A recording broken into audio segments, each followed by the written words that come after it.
Bonjour à toutes et à tous, bienvenue à Présence protestante. Un bonjour tout particulier à nos amis suisses, belges, du continent africain et d'ailleurs dans le monde qui nous rejoignent aujourd'hui. Et je voudrais remercier tout particulièrement nos amis catholiques qui nous laissent ce temps, d'habitude sur la messe, un temps de messe télévisé, qui nous laissent donc ce temps télévisé pour un temps de culte. Je suis à côté de Christian Krieger, vice-président de la Fédération protestante de France, entre autres responsabilités.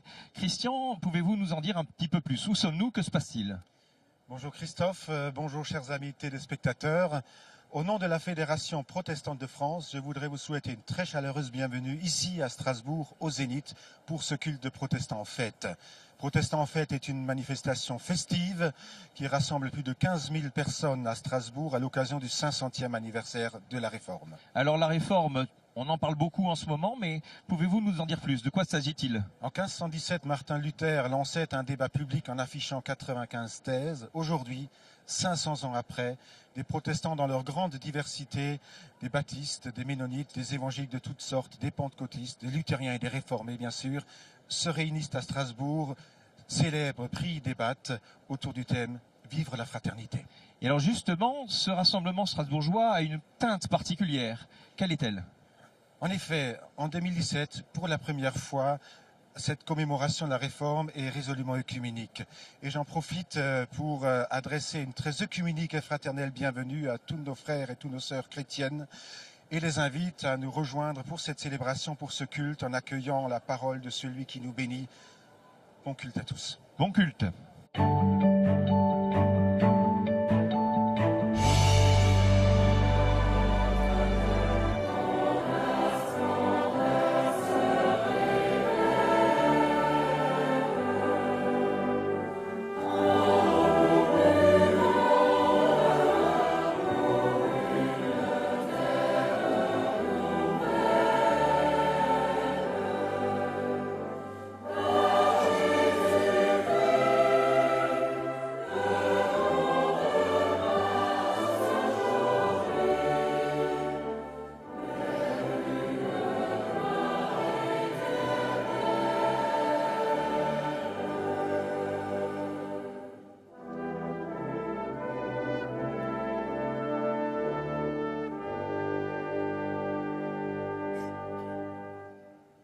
Bonjour. Bonjour à toutes et à tous. Bienvenue ici à Strasbourg et bienvenue à vous, téléspectateurs, qui suivez ce culte en direct sur France 2 et en Eurovision. L'année 2017 marque le 500e anniversaire de la Réforme du XVIe siècle. Oui, depuis 500 ans, ce que les réformateurs ont semé transforme la vie spirituelle, culturelle, sociale et politique.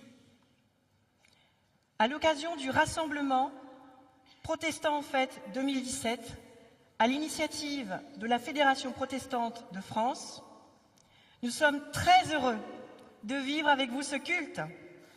Alors que nous sommes très nombreux, nous formons ensemble un seul cœur par notre union avec le Christ et nous sommes tous, et chacun pour sa part, les membres les uns les autres. Et c'est Paul qui écrit ça dans la lettre aux Romains. Nous vous invitons donc à vivre ensemble ce grand culte XXL sur le thème de la fraternité dans la belle diversité du protestantisme.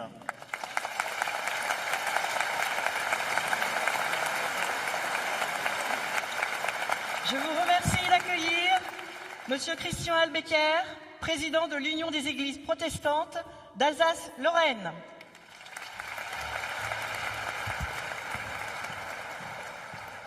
Chères sœurs et frères, je suis heureux de vous accueillir toutes et tous pour ce culte qui constituera, j'en suis persuadé, le temps fort de Protestants en fête. Bienvenue chez vous dans la fraternité en Christ. Il ne m'est pas possible de saluer individuellement les nombreux représentants de l'État, des collectivités locales et territoriales, ainsi que les élus nationaux, députés et sénateurs, qui nous font l'amitié de leur présence ce matin. Qu'ils soient toutes et tous les bienvenus. Je salue également très fraternellement les représentants des autres confessions chrétiennes, catholiques et orthodoxes, ainsi que ceux des autres religions, en particulier juifs, musulmans et bouddhistes. Votre présence est un signe de la vitalité et de la cordialité du dialogue œcuménique et des relations interreligieuses ici en Alsace et au-delà.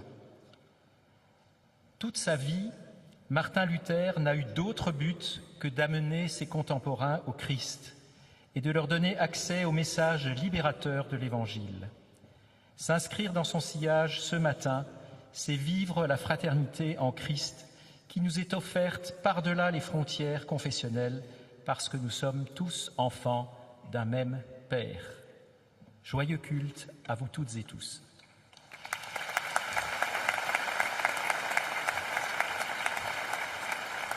Avant toute chose, nous vous invitons à prier ensemble. Dieu fait de nous des hommes et des femmes capables d'ouvrir les yeux sur ce qui nous a déjà été donné et de dire merci. Exprimons notre reconnaissance pour quelques événements marquants de cette année 2017. Merci pour les dialogues avec les chrétiens catholiques et orthodoxes, le travail œcuménique au quotidien, dans les familles, dans les paroisses, dans les instances internationales. Merci pour la signature de la déclaration commune sur la justification par la foi, par la communion mondiale des églises réformées. Merci pour la création d'un couloir humanitaire en collaboration avec les églises vaudoises pour permettre à des réfugiés syriens en grande précarité d'être accueillis en France. Merci aussi pour le travail de mémoire qui nous engage avec le judaïsme. Et merci pour les nombreuses expositions, pour les conférences, pour les colloques, pour les publications, pour les débats, pour les concerts, pour les créations artistiques et musicales, pour les veillées, pour les cultes qui ont jalonné cette année dans toute la France. Merci. Et pour cela, nous te louons.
Depuis 500 ans, nous avons hérité de fractures spirituelles. Catholiques et protestants se sont exclus mutuellement de la communion offerte en Christ. Nous nous sommes habitués à vivre séparément. Aujourd'hui, Dieu éternel, tu nous donnes l'occasion de nous souvenir les uns les autres sans nous opposer devant toi. Avec reconnaissance pour tant de dons reçus en commun, nous voulons nous engager à quitter les chemins de la médisance et accepter de devenir des hommes et des femmes de bénédiction. Nous nous souvenons des autres réformes qui ont eu lieu au sein du protestantisme. Nous faisons mémoire notamment des chrétiens anabaptistes et ménonites persécutés à partir du XVIe siècle par d'autres protestants. Devant toi, Seigneur, nous déposons aussi les difficultés actuelles. Nous sommes tentés d'abandonner les échanges et de nous séparer quand nous n'arrivons plus à nous comprendre et quand les convictions des uns apparaissent à d'autres comme une trahison de ton évangile.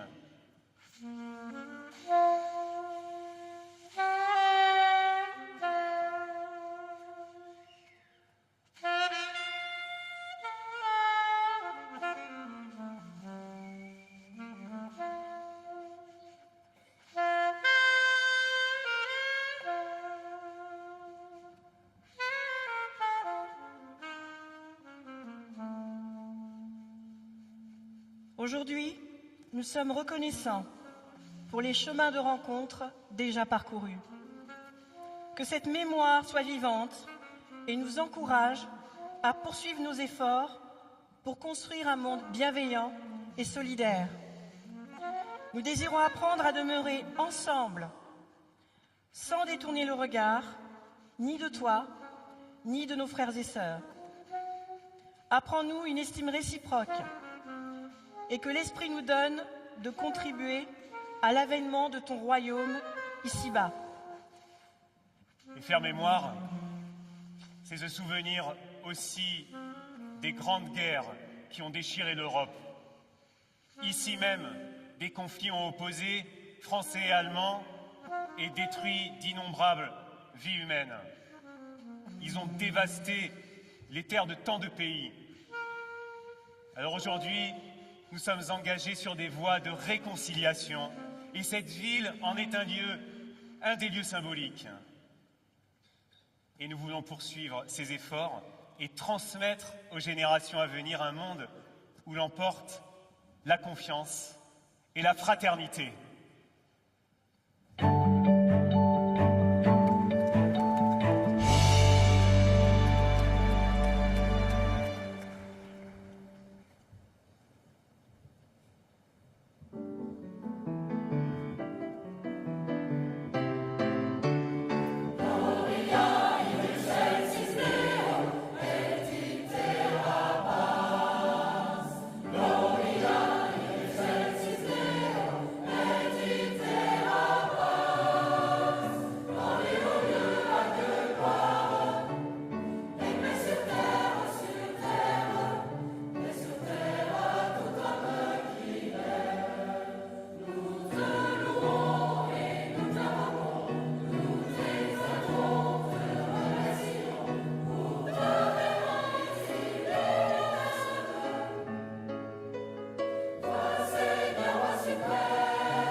Qui peut dire qui est chrétien ou qui ne l'est pas?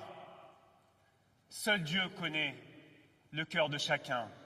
Nous allons affirmer maintenant tous ensemble en gestes et en couleurs ce qui nous relie les uns aux autres. Les premiers chrétiens ont joué avec les lettres du mot poisson, en grec ictus, qui signifie Jésus-Christ, Fils de Dieu Sauveur. Le poisson est devenu un signe de reconnaissance et une manière de confesser la foi chrétienne. Aujourd'hui, les couleurs de ce poisson que vous voyez dans cette assemblée, les couleurs de ce poisson qui va surgir parmi nous, disent ce que nous croyons.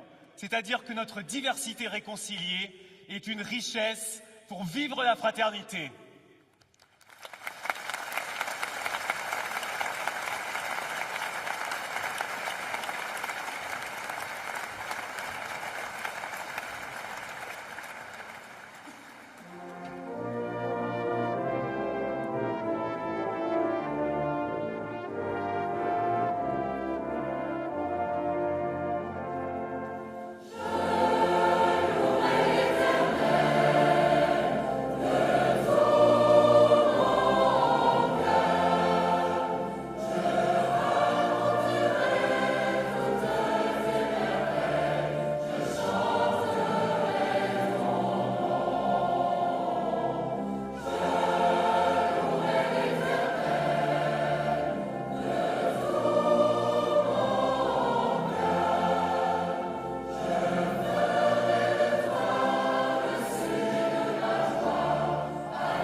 Avant de lire la Bible, nous prions.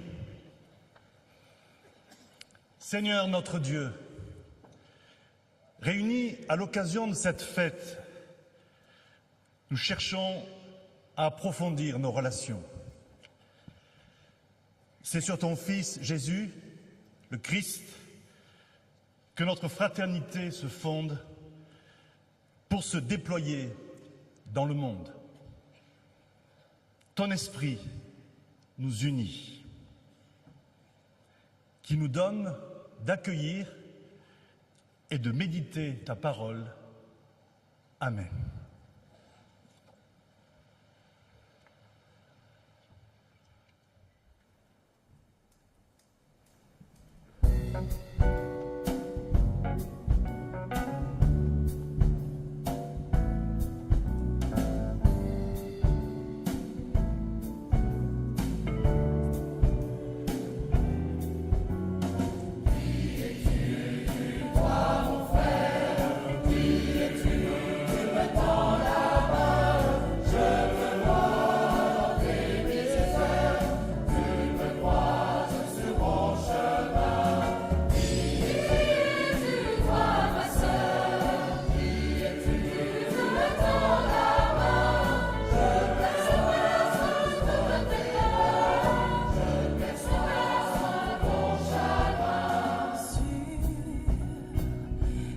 Barge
notre frère, tu nous libères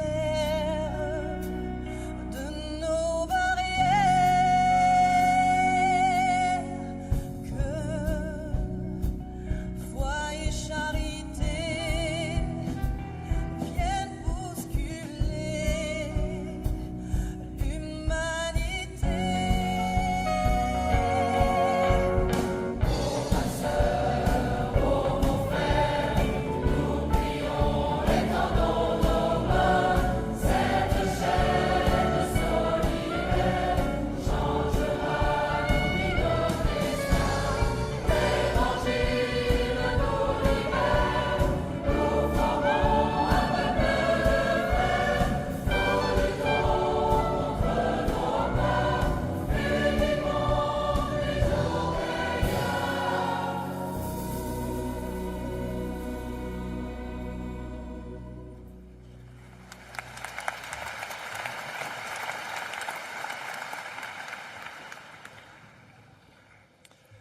Lecture de l'épître de Paul aux Philippiens, chapitre 2, les versets 2 à 4.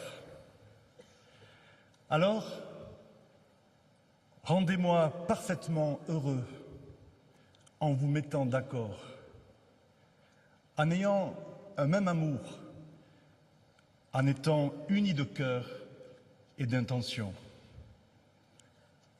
Ne faites rien par esprit de rivalité ou par désir inutile de briller, mais avec humilité, considérez les autres comme supérieurs à vous-même. Que personne ne recherche son propre intérêt, mais que chacun de vous pense à celui des autres.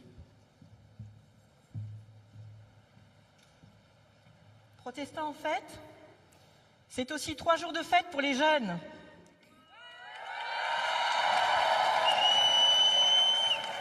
Entre la soirée Sola Fiesta et ce matin, ils ont partagé leur foi, leurs questions. Pour témoigner de leur engagement, ils ont construit un arbre de la fraternité. En voici un aperçu. Regardez.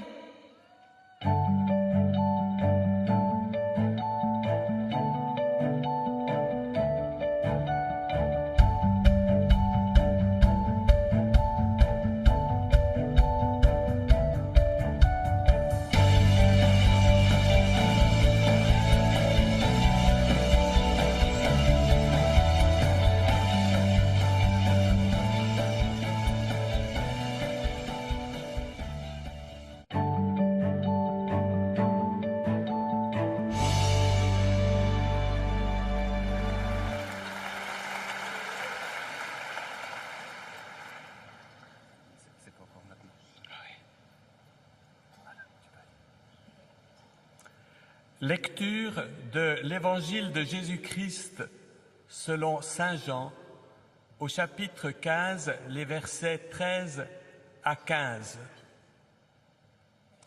Nul n'a d'amour plus grand que celui qui se dessaisit de sa vie pour ceux qu'il aime. Vous êtes mes amis si vous faites ce que je vous commande. Je ne vous appelle plus serviteur, car le serviteur reste dans l'ignorance de ce que fait son maître. Je vous appelle ami, parce que tout ce que j'ai entendu auprès de mon Père, je vous l'ai fait connaître.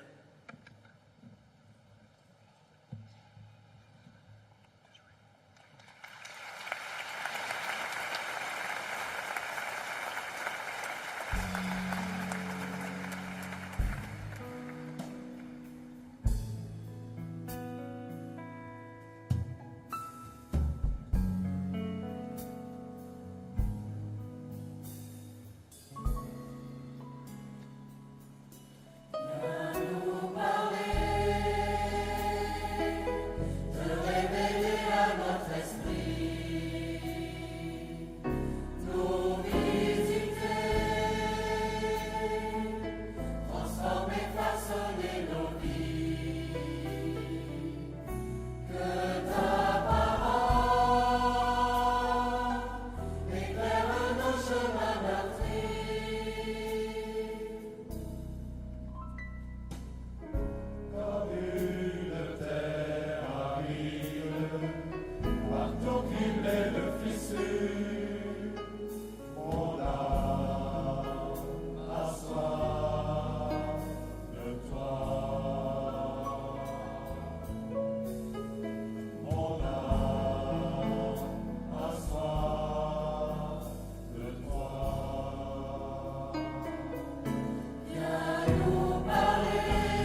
chapitre 4 du livre de la Genèse.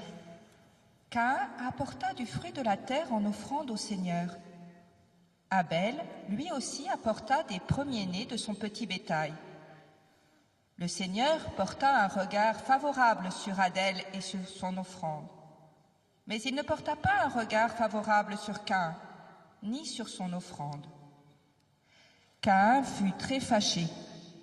Le Seigneur dit à Caïn, « Pourquoi es-tu fâché? Si tu agis bien, tu relèveras la tête. Si tu n'agis pas bien, le mal est tapis à ta porte et son désir se porte vers toi. À toi de le dominer. » Caïn parla à Abel son frère. En pleine campagne, Caïn se jeta sur Abel et le tua. Le Seigneur dit à Caïn, « Où est Abel, ton frère? Je ne sais pas. Suis-je le gardien de mon frère? » Le Seigneur reprit, « Qu'as-tu fait? » Nous lisons en Luc 15. Il alla vers son père. Comme il était encore loin, son père l'aperçut et fut pris de pitié. Il courut se jeter à son cou et le couvrit de baisers. Le fils lui dit, « Père, j'ai péché envers le ciel et contre toi. Je ne mérite plus d'être appelé ton fils. » Mais le père dit à ses serviteurs, « Vite, apportez la plus belle robe et habillez-le. Mettez-lui un anneau au doigt, des sandales aux pieds. Amenez le veau gras, tuez-le, mangeons et festoyons, car mon fils, que voici, était mort et il est revenu à la vie. Il était perdu et il est retrouvé. » Et ils se mirent à festoyer. Son fils aîné était au champ. Quand à son retour il approcha de la maison, il entendit de la musique et des danses. Appelant un des serviteurs, il lui demanda ce que c'était. Celui-ci lui dit, « C'est ton frère qui est arrivé, et ton père a tué le veau gras parce qu'il l'a vu revenir en bonne santé. » Alors il se mit en colère, et il ne voulait pas entrer.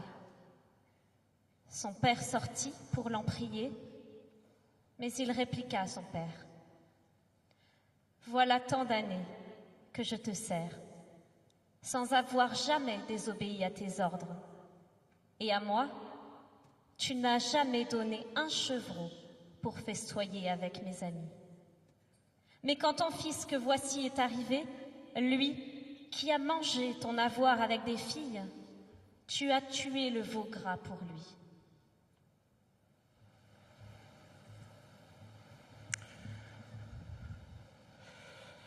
Frères et sœurs, chers amis, le geste que nous faisons maintenant est celui de nous mettre à l'écoute.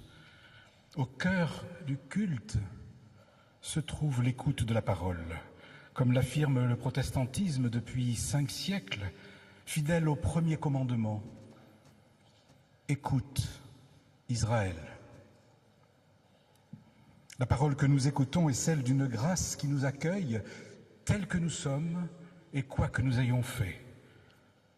Nous établissant frères et sœurs à égalité entre hommes et femmes, fils et filles d'un même Père. Alors la parabole du Fils prodigue que vous venez d'entendre invite à l'intelligence. Puis-je dire que le message de l'Évangile n'est pas celui d'une morale, mais celui d'un appel à l'intelligence.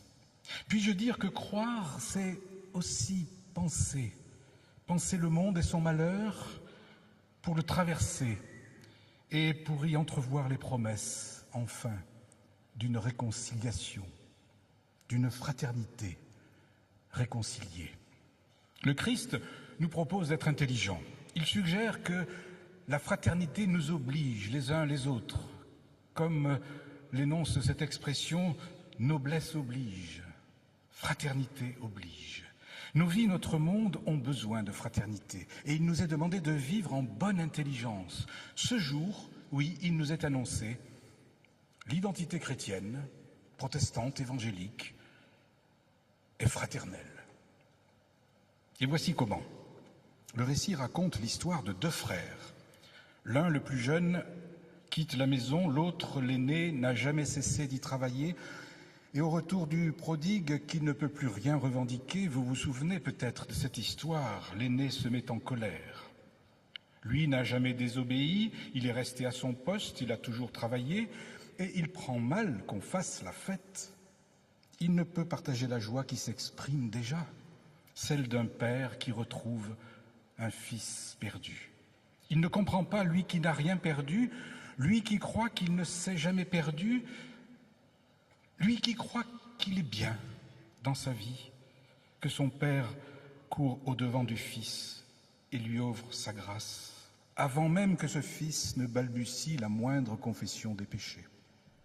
Il ne comprend pas qu'on s'occupe d'un perdant, d'un impur, d'un SDF, d'un réfugié, même pas politique. Il ne comprend pas que la vie n'est pas la vie sans les risques, sans les larmes intérieures, sans les douleurs, sans la mort, sans le remords, sans le courage aussi d'un retour et sans l'immense joie de retrouvailles.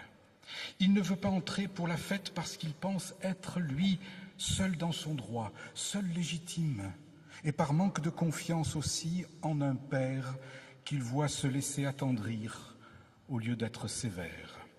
Et il s'exclut, ce fils aîné, sûr de lui, si pur à ses yeux. Il s'excommunie en niant la fraternité et dédaignant la main qui l'invite.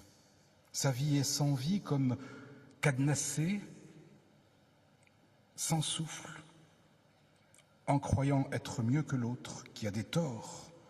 L'aîné ne règle pas la question de la fraternité, il y ajoute seulement son ressentiment. Il se tourne sur lui-même. Incurvatus in se, disait Martin Luther pour désigner l'homme pécheur, recourbé sur lui-même, ne pensant qu'à sa vérité, qu'à son mérite, qu'à lui-même, comme l'a fait Caïn dans le récit que vous venez d'entendre, apportant sa rancœur et non son cœur. Alors que le père l'invite à s'ouvrir à l'autre différent, ce frère qu'il ne veut même plus connaître, quand il le nomme devant son père « ton fils », que voilà, comme s'il s'agissait d'un inconnu. Tout pourrait s'arrêter ainsi sur l'évocation d'une invitation qui attend sa réponse, sur la description des préparatifs d'une fête incomplète, mais une bonne nouvelle est cependant en germe.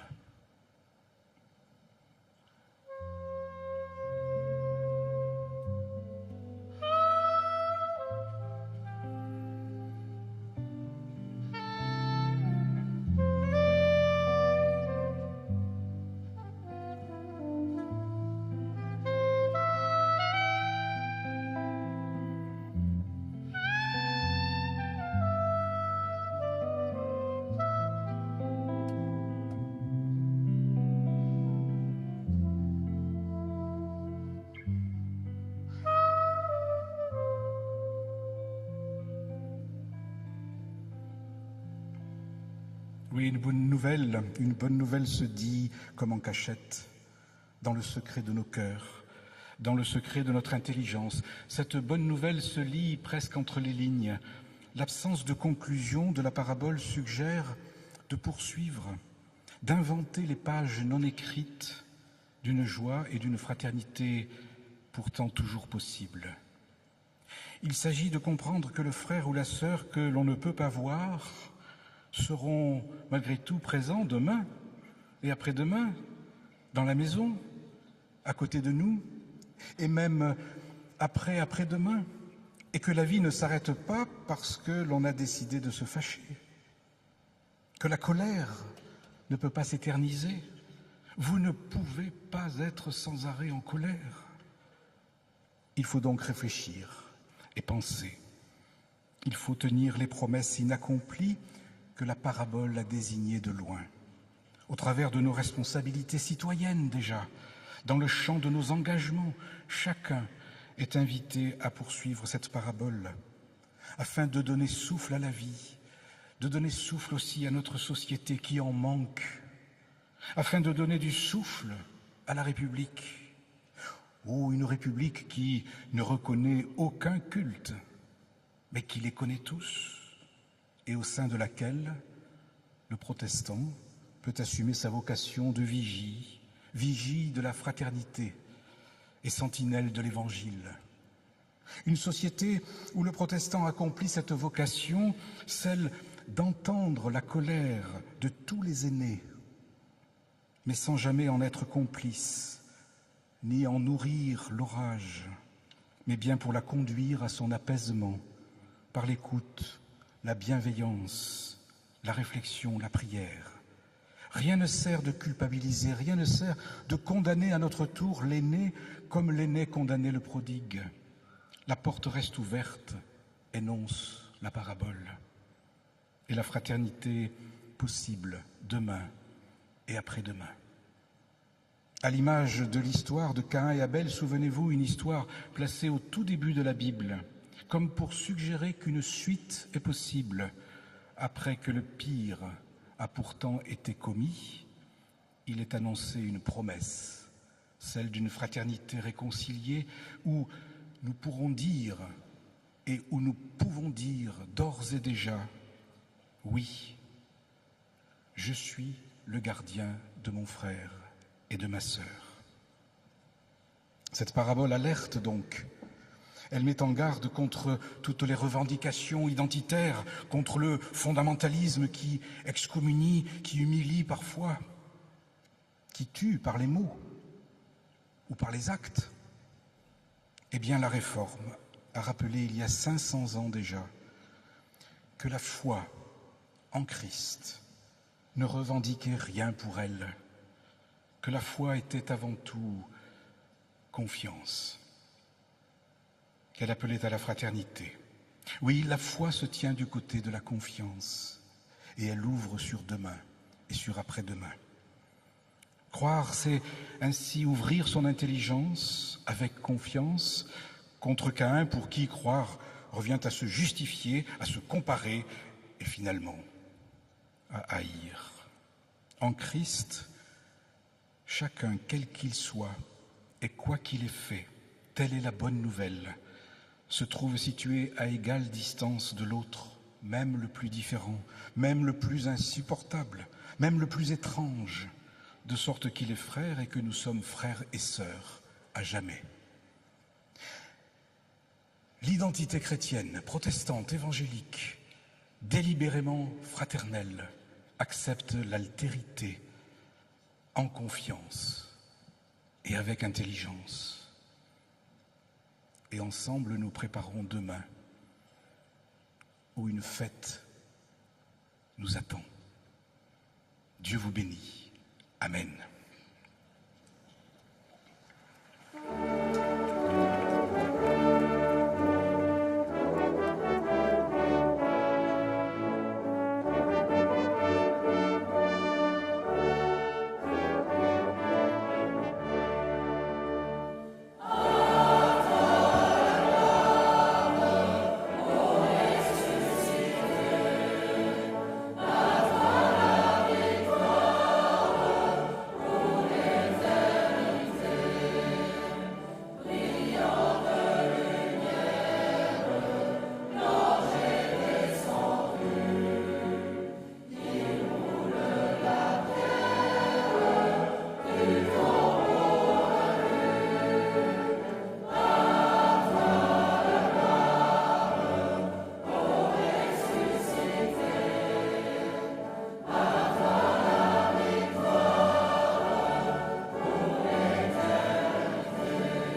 d'accueillir maintenant Ariad et Anas Sifou et leurs hôtes, Liliane et Jean-Pierre. Bonjour.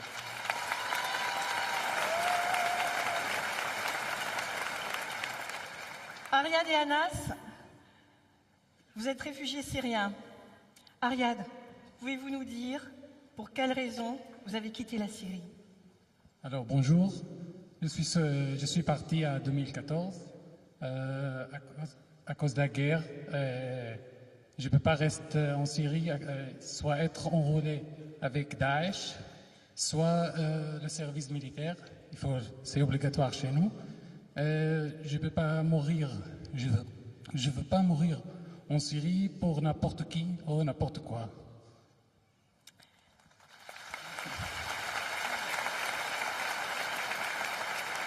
Anas, pouvez-vous nous dire par quel chemin vous êtes arrivé en France? Je suis sorti en 2015 de Syrie, à Liban. Liban, Turquie.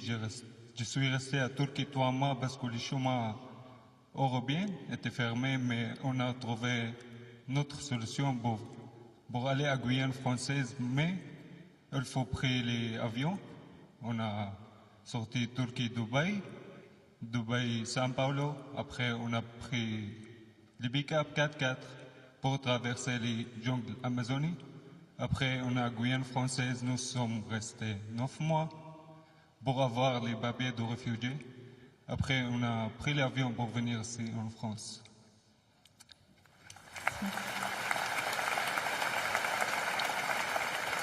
Ariad, comment s'est passé votre accueil dans la région de Strasbourg? Nous sommes arrivés à Strasbourg et nous ne connaissons personne à Strasbourg. On a dormi 5 nuits à la gare. Après, on a rencontré un monsieur qui travaille dans la FEP, qui a un contact avec monsieur Jean-Pierre et madame Liliane, on est hébergés chez eux. Elle a appelé monsieur Jean-Pierre et le lendemain, nous sommes allés à rencontrer monsieur Jean-Pierre et madame Liliane. Et on est maintenant, on est hébergé chez eux dans un village près de Saverne. Je suis maintenant intérimaire, je travaille et la vie est belle.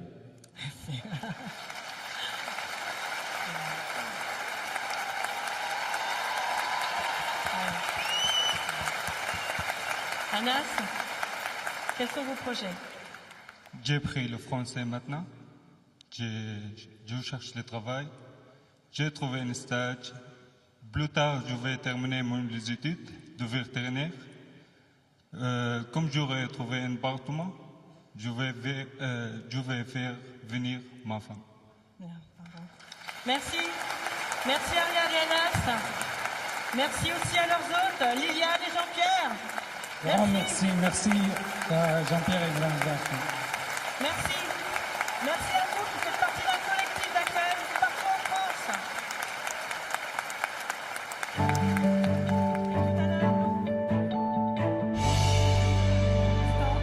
L'action.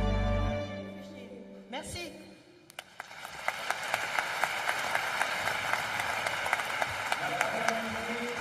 La fraternité se vit aussi dans la prière.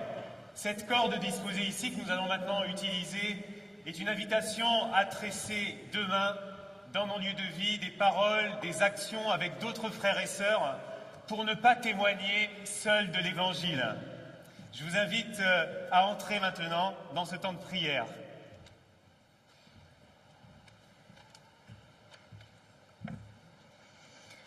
Père, à travers Jésus-Christ, tu nous rappelles cette dignité irréductible que par grâce, tu donnes à chaque être humain, chaque femme, chaque homme, chaque enfant. Nous te prions pour toutes celles et tous ceux qui subissent le mal commis par leurs semblables, et notamment les victimes de toutes sortes de violences ou de discriminations, raciales, sexuelles ou religieuses. Rappelle-nous notre responsabilité. Nous pouvons apprendre à vivre les uns avec les autres.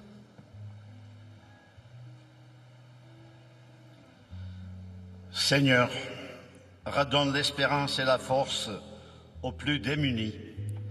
Inspire à nos communautés et à chaque membre de nos églises le courage de s'engager. Que nous puissions créer et développer ces lieux de refuge et de ressourcement dont notre société a besoin.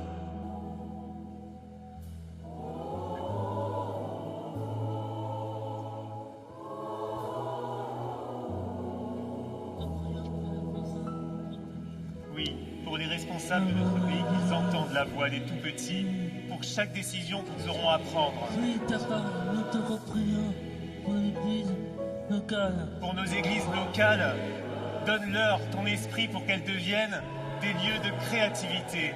Oui, ta parole ne se prend toujours. Oui, que ta parole devienne source de joie pour toutes les générations.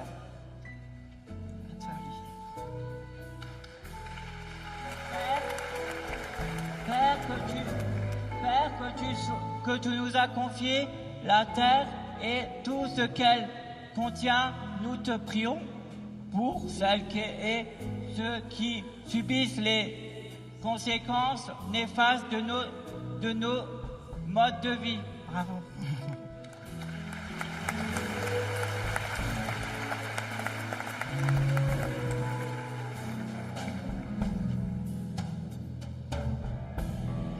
Apprends-nous la reconnaissance, la sobriété et le partage, parce que nous désirons inventer de nouveaux modes de production et de nouvelles manières de vivre. Accompagne-nous dans ce temps de la scène que nous allons vivre. Amen.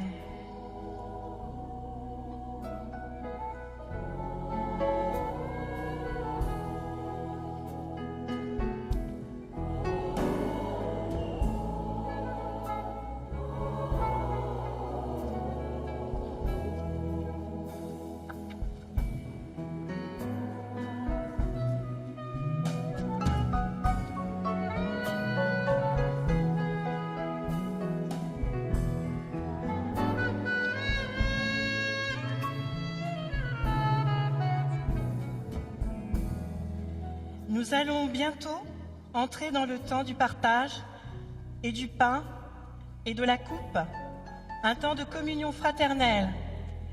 Nous saluons les téléspectateurs qui vont bientôt nous quitter. Avec vous aussi, nous sommes heureux d'avoir tissé des liens de fraternité. À très bien. À très... À très bientôt et que Dieu vous bénisse. On lève la main ensemble. On lève la main ensemble.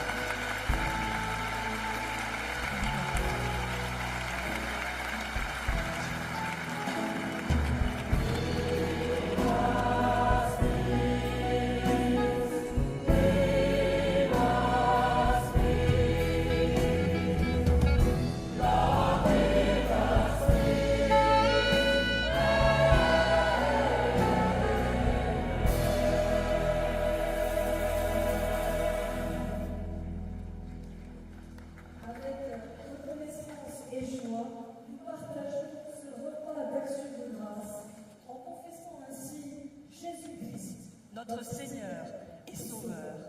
Au-delà de nos sensibilités particulières, nous voulons, par la scène célébrée, réaffirmer son unité profonde avec la parole entendue.